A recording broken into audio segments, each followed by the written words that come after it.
premier week-end de famille sans période REER, donc une vie normale, enfin.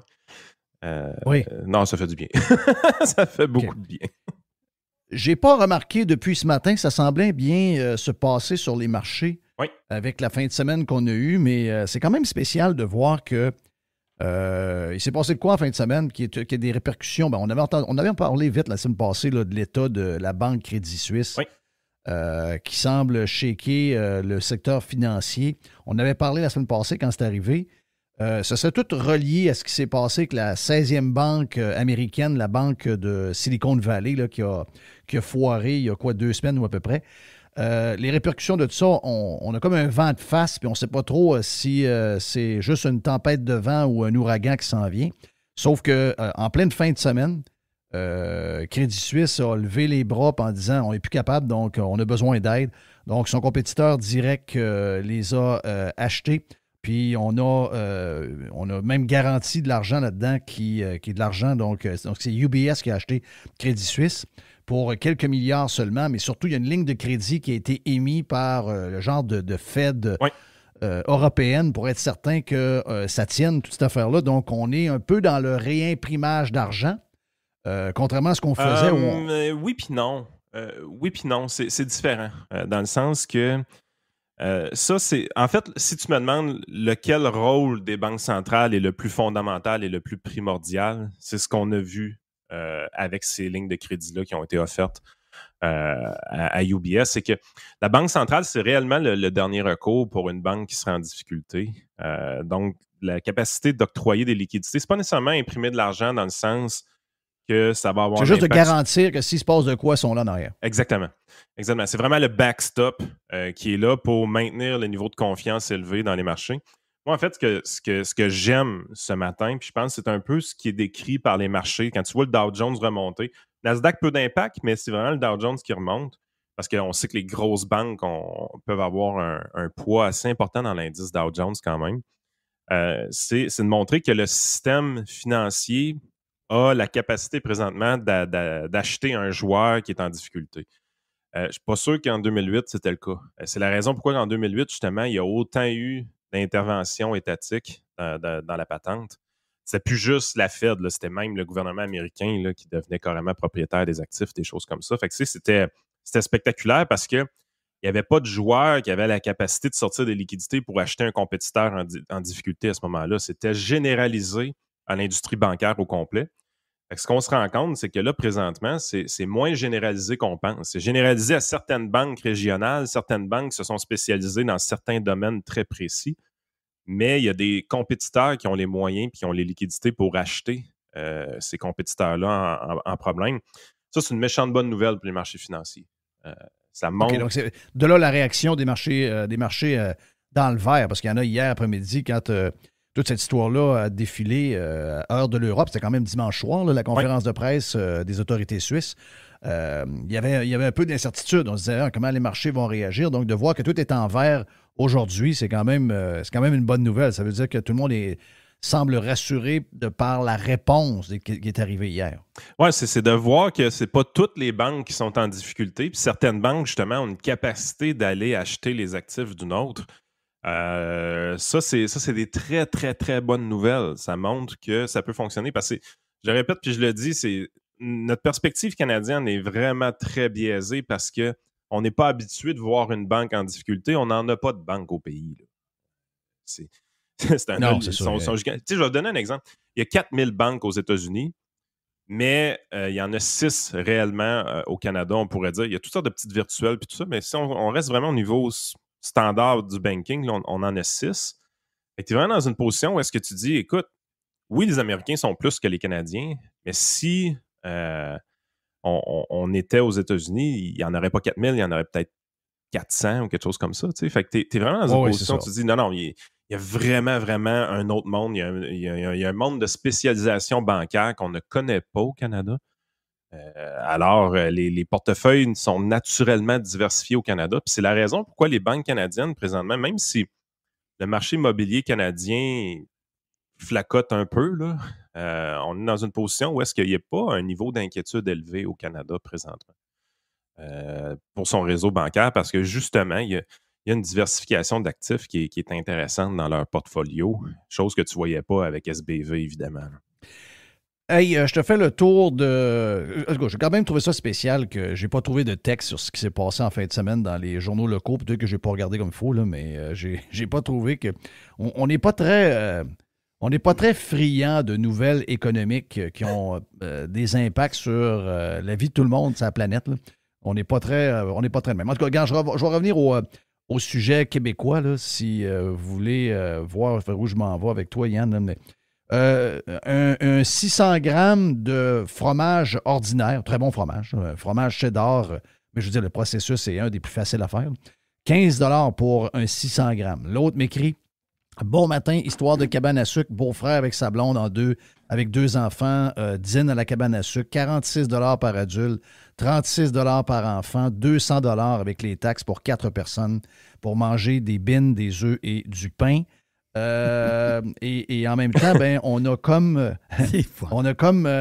des. Tu sais, quand on voit ça, là, on voit tous ces chiffres-là. Les répercussions de ça, c'est que le monde a de la misère à s'acheter de la bouffe. On a eu un reportage en fin de semaine dans le Journal de Montréal, je pense, comme de quoi qu'il y a des jeunes enfants, puis là, on voulait quasiment payer le lunch à tout le monde pour 5 milliards par année. Là. Il y en a qui ont perdu la tête. Là. Mais il y a malheureusement, et ça déchire le cœur de savoir qu'il y a des enfants, puis c'est de toute époque. Là. Mais aujourd'hui, de savoir qu'on est encore là, c'est triste à mourir, de voir des enfants arriver à l'école avec du pain moisi, donc avec du verre dessus, du ketchup en dedans, pas grand-chose, aucune protéine. Les gens qui travaillent dans les services de garde avec des petits salaires se sentent comme obligés parce qu'ils ont un cœur puis ils voient ces enfants-là. Donc, ils font des lunchs à la maison et ils amènent des lunchs pour ces enfants-là. Puis je sais qu'on a des super services comme Pignon Bleu, le Club des petits déjeuners, etc., mais ils ne sont pas capables de fournir avec toute la demande. Donc, on a du monde qui travaille. On a un des taux de chômage les plus bas qu'on n'a jamais vu depuis qu'on est au monde. En fait, c'est le plus bas qu'on n'a jamais vu. Mais on a un problème quelque part. Là. Je sais qu'il y en a qui identifient ça à plein d'affaires. J'ai vu ce matin, productivité, patata. Ouais. Mais si on était capable de faire le tour de tout ça, comment ça se fait que le Québec, et ça, moi, c'est une des choses que je comprends pas. Là. C'est parce que quand j'étais jeune, on me disait, hey, si tu t'en vas à Londres, là, amène-toi une grosse carte de crédit parce que ça coûte cher à manger. Si tu t'en vas à Paris, ça coûte cher. Et là, maintenant, nos chums qui vont à Londres et à Paris comme pilotes d'avion nous disent que maintenant, la bouffe à Londres, et Gilles Parent comme touriste, Gilles qui a fait les 2 villes récemment, dit dans les restaurants, c'est moins cher à Londres et à Paris qu'à Québec maintenant. Ah, je crois. C'est quoi qui nous arrive et qu'est-ce qu'on fait avec ça? Ben, il y a 2 affaires distinctes. Puis je pense que j'embarque à 100% dans ce que tu dis pour les restaurants, parce que c'est un bien de luxe, puis notre bien de luxe est plus dispendieux qu'ailleurs. Ça, je pense que ça s'observe assez facilement. Puis on y reviendra. Du côté des enfants, les lunchs, je penche du côté du mauvais parenting plus que de l'économie, puis je t'explique. N'importe quel bon parent, là, peu importe le budget, peu importe les difficultés financières, tu coupes jamais dans le lunch de tes enfants. Tu vas couper ça, je suis d'accord à 2000%. Tu vas couper 2000%. à 250 autres places avant. Là. Puis c'est pas que tu t'es rendu un dernier recours si tu as coupé là. Si tu as coupé là, tu es un mauvais parent. Ça, c'est le mot poli. Oui. Oh oui. Ah, t'es un enfant de chienne. Ça fait que ça, je le mets un petit peu à part, celui-là, parce que j'ai pas l'impression que c'est si économique que ça, ce phénomène-là. Je pense que ça a toujours existé un peu. Je pense que des fois, quand les taux d'intérêt montent, justement, il y a des décisions qui doivent être prises plus que quand les taux d'intérêt baissent. On comprend ça. Fait que là, il y a des décisions qui sont en train d'être prises et les mauvais parents ressortent. Les décisions qui se prennent, c'était vraiment ça la première chose que tu avais à couper dans ton budget, là, le lunch de tes enfants. Sacrément. Il faudrait qu'on se parle. Là. Parce que, Jerry, oui, ça, c'est toute une histoire. Ça là, on touche à un point. Le problème, je vais vous le dire, c'est quoi le problème? Le problème, c'est que quand tu es pauvre, il faut que tu cuisines. Pour être capable d'arriver, il faut que tu cuisines. Si en ce moment, tu as des... C'est rare qu'on voit ça, je vais le dire. C'est rare qu'on voit ça. Tu as du poulet en spécial quelque part. Donc, tu vas au panier extra. Il y a du poulet en spécial. Mettons, tu achètes des cuisses de poulet chez Panier Extra. Puis les cuisses de poulet, il faut que tu les fasses cuire. Les cuisses de poulet, si, mettons, tu veux faire, mettons, à ton enfant un sandwich au poulet, bien, il faut que tu défasses les cuisses qui sont cuites. faut que tu mets ça dans un plat, tu mets ça dans le frigidaire, puis là, tu vas faire des sandwichs au poulet avec ça. Pas ce qu'on comprend. Il y a de l'ouvrage à faire. Ils veulent pas la faire d'ouvrage. Le gros problème des gens pauvres, c'est qu'ils veulent pas travailler. Mais la réponse, c'est ils veulent pas travailler. On va dépenser 5 milliards pour faire des lunchs à tout le monde, incluant les enfants qui en ont déjà. Je veux dire, t'es-tu en train d'aider quelqu'un en faisant ça? Tu es en train de déresponsabiliser encore plus. Oui, t'empires le problème. Oui. T'empires le problème. Une boîte de nouilles, je comprends le steak haché, il est cher, mais t'en mets pas beaucoup. Une boîte de nouilles, il y a un peu de tomates dedans. Telle affaire, tu vas faire un genre, tu mets t'égraines un petit peu de fromage, tu fais quelque chose de le fun. Tu es capable de cuisiner. Je comprends, là, ça coûte cher. Je comprends tout ça. Là.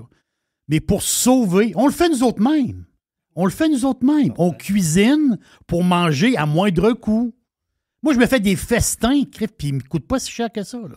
Des fois, je financerais mieux la DPJ avant de faire des lunchs à tout le monde. Moi, des fois, je fais des blagues à ma blonde. Là, on soupe samedi soir. Là. Je dis à ma blonde, je regarde sa table, là, il y a 18 pièces. Des fois, ma blonde, elle s'énerve quand je dis ça. Là, je dis, regarde ce qu'il y a sur la table. Là. Il y a 18 piastres sur la table. Puis c'est une fiesta. C'est ça. Ouais. Enlève la bouteille de vin. Retourne la bouteille de vin. Il y a 18 sur la table. Mais Christophe, c'est un festin, puis on est 3. Là. Mais c'est pour ça que le point de Jerry prouve un peu la première partie de ton introduction qui, elle, était sa coche. Comment ça que la restauration nous coûte cher comme ça ici? Parce qu'effectivement, quand tu vas un peu à l'extérieur, puis tu sais, des fois, on est un peu cabochon. Là. On arrive, on dit, mettons, tu vas aux États-Unis, là, tu vas arriver, tu vas faire la conversion des dollars canadiens dans ta tête en américain. La raison pourquoi il ne faut jamais faire ça, c'est la chose suivante. Les dollars ou la monnaie que tu utilises, là, c'est jamais ça qui est déterminant, c'est quoi le prix. Ce qui détermine le vrai prix, en fait, c'est le nombre d'heures travaillées pour obtenir quelque chose. Généralement, les gens qui font le service aux tables ou la vaisselle ou la cuisine, c'est pas des gens qui ont des salaires exorbitants. Fait qu'à un moment donné, tu arrives et tu te dis, OK, au Québec, l'employé du Subway, on va faire de quoi de simple, l'employé du Subway qui fait un 12 pouces, là, combien d'heures il doit travailler de son côté pour se payer lui-même un 12 pouces qu'il a fabriqué? Puis si tu veux comparer aux États-Unis, ben là, il ne faut pas que tu arrives et tu prennes ton dollar canadien et tu fasses la conversion. Il faut que tu te poses la même question. L'employé du Subway aux États-Unis doit avoir un statut social et économique sensiblement pareil qu'aux Canadiens. C'est à peu près les mêmes types de personnes qui vont travailler là, soit un étudiant, une personne un peu plus âgée ou une personne qui a moins de scolarité. On comprend un peu l'idée, là? C'est pas péjoratif, c'est la réalité. Là. Ben, la personne qui fabrique le Subway aux États-Unis, combien d'heures elle doit travailler pour pouvoir s'en payer un? Plus souvent qu'autrement, si vous faites l'exercice, vous allez vous rendre compte qu'on travaille beaucoup moins longtemps dans un Subway pour se payer un Subway aux États-Unis qu'on travaille au Québec pour se payer un Subway au Québec. Ça, c'est vrai pour un McDo, puis c'est vrai pour tout. Yann, l'exemple que je donne le plus souvent, c'est que la fameuse pancarte en avant du McDo, là, ben, c'est la même maintenant ici. T'sais, avant, on entendait le salaire minimum est plus élevé chez nous, etc. Mais là, aujourd'hui, c'est la même affaire. Donc, c'est 18 piastres. C'est marqué 18 piastres, puis avec la même affaire en même, c'est quasiment la même pancarte. Là.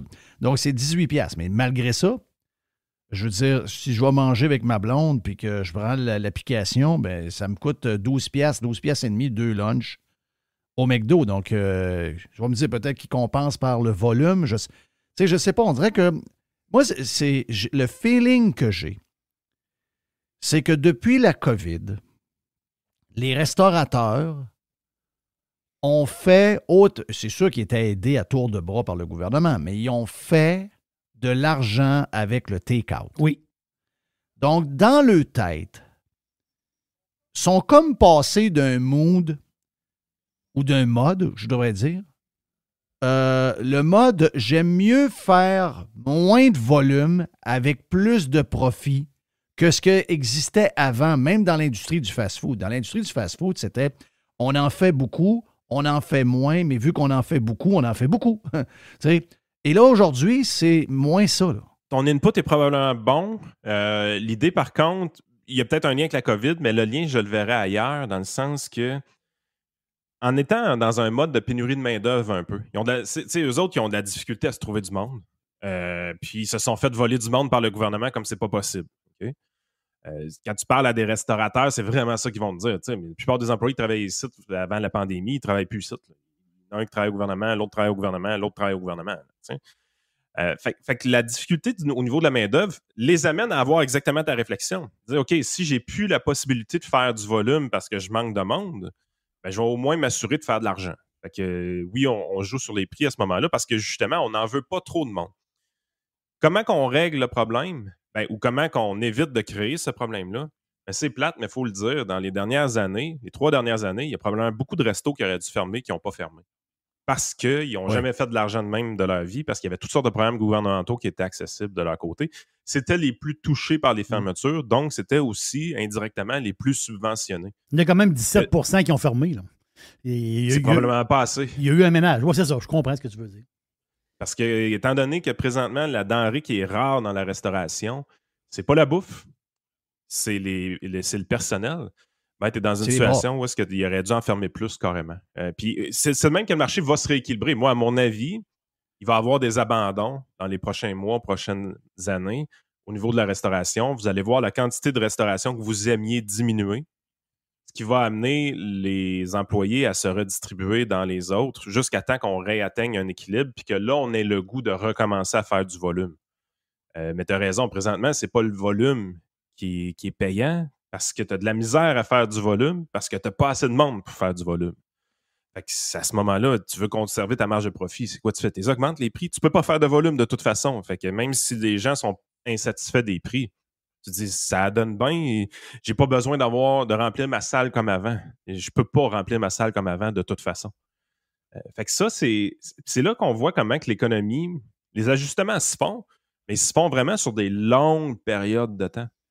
Si on fait un scénario où est-ce que la COVID arrive, puis oui, il y a des restaurants qui ferment à cause du gouvernement, puis il y a une légère compensation qui était mise pour leur permettre de survivre, c'est une chose si ça dure 5-6 semaines. Si ça devient un mode de vie pendant 2 ans, c'est là qu'on voit que c'est problématique. Toutes les faillites qu'il aurait dû avoir, ils n'ont pas eu lieu. Toutes les fermetures qu'il aurait dû avoir n'ont pas eu lieu. C'est que ça a fait que tout le monde a été maintenu en vie artificiellement et les employés n'ont pas été redistribués dans les meilleurs restaurants. Il y a des excellents restaurants bien gérés, où est-ce que les employés sont bien payés, où est-ce que les employés sont confortables dans les cuisines parce que les cuisines sont climatisées, puis même eux ont de la misère à trouver du personnel. Ben, ça, c'est un problème. Ils devraient être capables d'en trouver, mais il faut arrêter de faire survivre des business qui ne méritent pas de survivre. Tu sais, on dévie un peu du sujet, mais regarde, on a eu les skidoo qui étaient en difficulté, là, les skidoo électriques. Ben, le gouvernement, il est tombé les 2 mains là-dedans, puis ils veulent subventionner ça. Ah, il faut maintenir les emplois en région. Ça, c'est quoi l'histoire? Mais comment on peut laisser ça aller? C'est quoi qui nous arrive? C'est quoi qui se passe?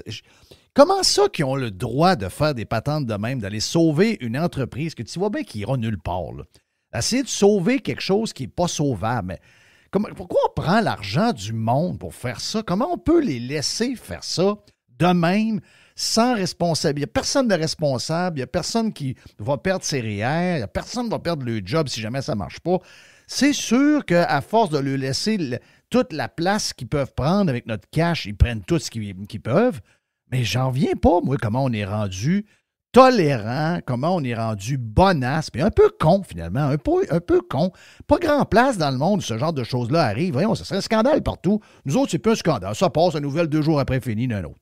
Écoute, le capitalisme sauvage, tant décrié par la gauche, on dit qu'il y a bien des défauts, mais il y a aussi beaucoup de qualités. En fait, c'est le meilleur moyen d'allouer les ressources le plus efficacement possible. Généralement, pour gérer une entreprise, tu as 2 types de ressources. Tu vas avoir des ressources humaines, tu vas avoir des ressources financières ou du capital, autrement dit. Donc, si tu as de la difficulté avec tes ressources humaines, tu peux peut-être essayer de compenser avec du capital, essayer avec de la machinerie, de l'automatisation, de la robotisation, des choses comme ça. Mais dans certains contextes, surtout dans la restauration, tu ne peux pas remplacer des humains. Il faut que tu aies des humains à la base.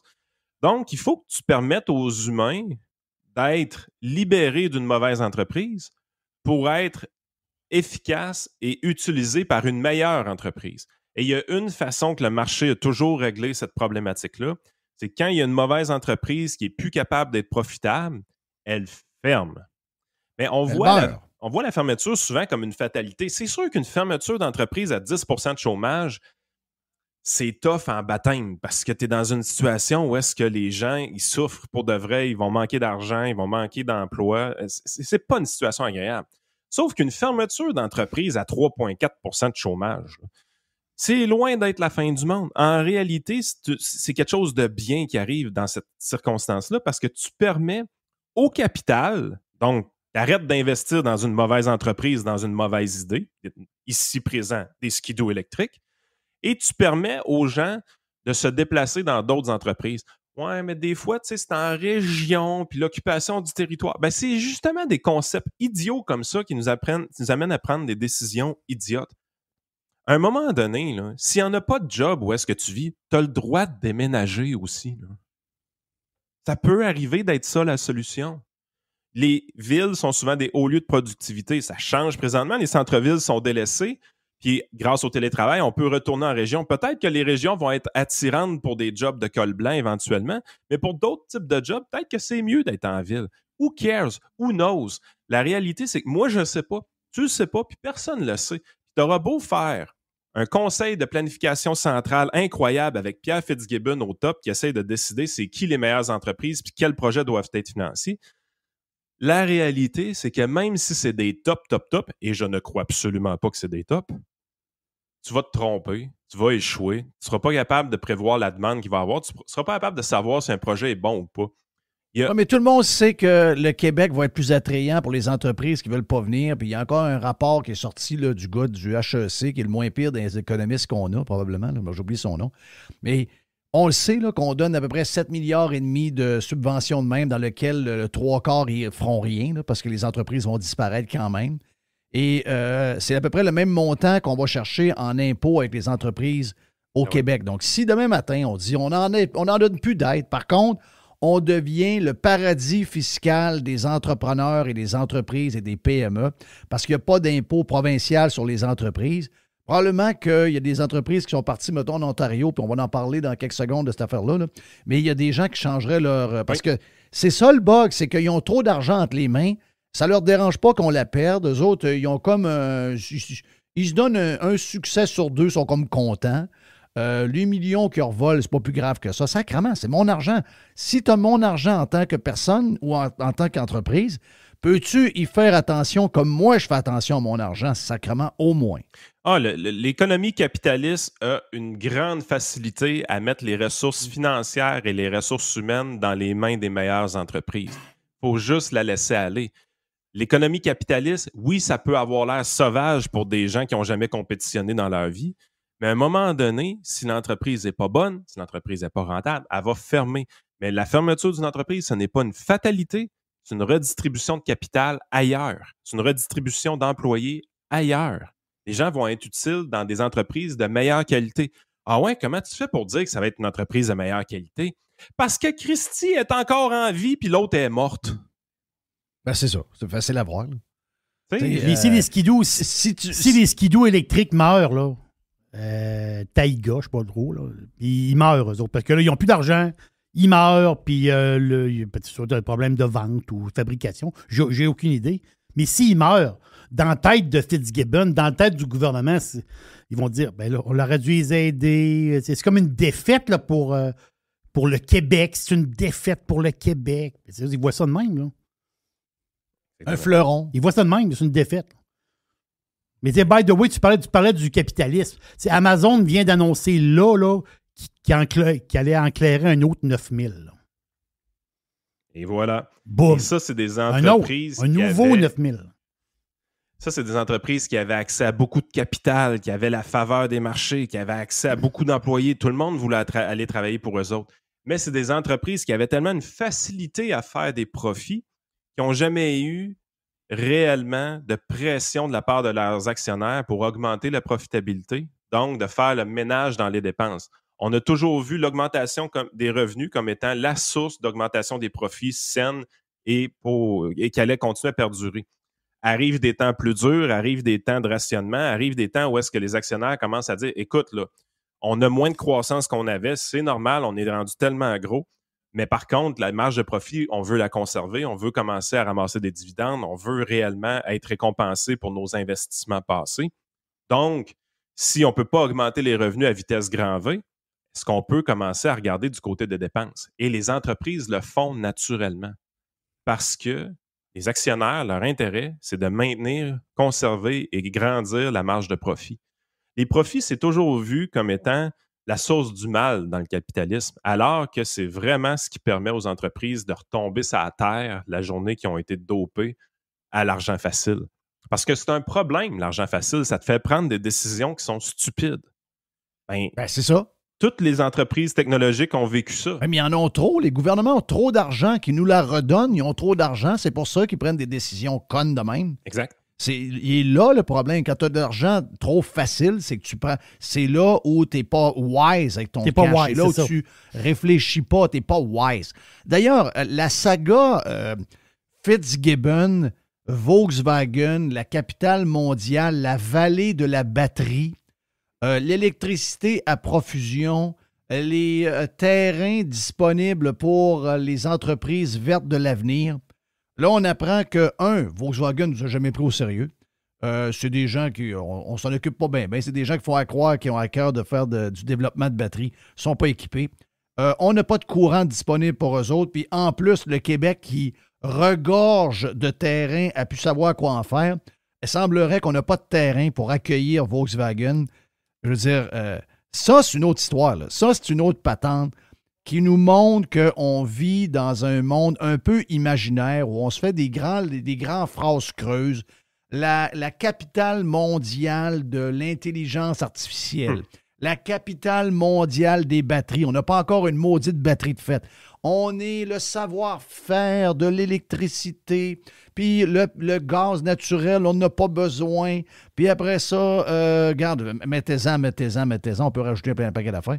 Mais là, il n'y a rien de ça. On n'a jamais été en liste vraiment pour avoir Volkswagen. On est loin de ce qu'on nous raconte, là. Oui, puis c'est la raison pourquoi il faut arrêter de truster les politiciens, puis il faut eux enlever le chéquier. Si vous voulez réellement qu'on ait du succès dans l'économie, là, il faut enlever le politicien comme décideur dans l'histoire. Il faut enlever le politicien comme décideur qui va être les gagnants et les perdants dans l'histoire. C'est plate de faire confiance à la fameuse main invisible de l'économie de marché. Je comprends le principe. Comme humain, on préfère faire confiance à un individu, puis on fait naturellement confiance à un individu. Puis si cet individu-là est réputé comme étant hors norme, comme étant fantastique, un peu la réputation qu'on a montée à Fitzgibbon, ben, les gens veulent lui donner sa chance. Mais je veux dire, Fitzgibbon, c'est pas le premier à se promener avec un chéquier, là. Il n'y en a pas un qui a réussi à cogner des coups de circuit avec son chéquier. Fait qu'à un moment donné, en fait, ce qu'on a besoin de faire, c'est de l'éducation. C'est que la population prenne confiance en eux. Qu'est-ce que ça veut dire, ça? C'est faites confiance aux forces tranquilles à l'intérieur du peuple. Il y en a des entrepreneurs parmi nous. Il y en a des entrepreneurs qui ont des bonnes idées parmi nous. Éventuellement, ils vont développer leur entreprise. Éventuellement, ils vont grandir dans des entreprises. Ils vont innover. Ils vont augmenter la productivité de ces entreprises-là. Mais si vous voulez que ça fonctionne, n'enlevez pas des ressources financières aux bonnes entreprises. Les entreprises qui ont du succès, qui sont profitables, laissez les profits dans leur poche. Arrêtez de les taxer. Laissez les profits dans les poches des entreprises. Ils vont faire de la magie avec ça. Quand ils en auront trop, comme Amazon, ils engageront des mauvais employés, puis éventuellement, ils auront un reality check, puis ils mettront dehors les mauvais employés. Exact. Le marché, là, c'est pas une confiance aveugle qu'on fait envers le marché. Quand on aime le marché, c'est qu'on comprend les fonctionnements, on comprend comment les entreprises fonctionnent, puis on comprend comment une entreprise vit aussi des cycles où est-ce que ça va très bien, où est-ce que c'est facile, où est-ce que c'est difficile. Ce qu'on comprend, c'est que la plupart des entreprises qui ont une phase de leur vie très, très, très profitable, c'est quand ils ont eu des moments difficiles, le leadership à l'intérieur de cette entreprise-là a permis réellement de prendre les bonnes décisions à ce moment-là. C'est quand c'est tough que ça compte, c'est quand c'est tough qu'on réussit à faire des grandes choses et éventuellement, il y a des grandes récompenses. Il faut être patient, il faut faire confiance à nos entrepreneurs québécois. J'ai plus confiance en des entrepreneurs que je ne connais pas qu'en Pierre Fitzgibbon pour savoir si le Québec va avoir du succès économique dans le futur ou pas.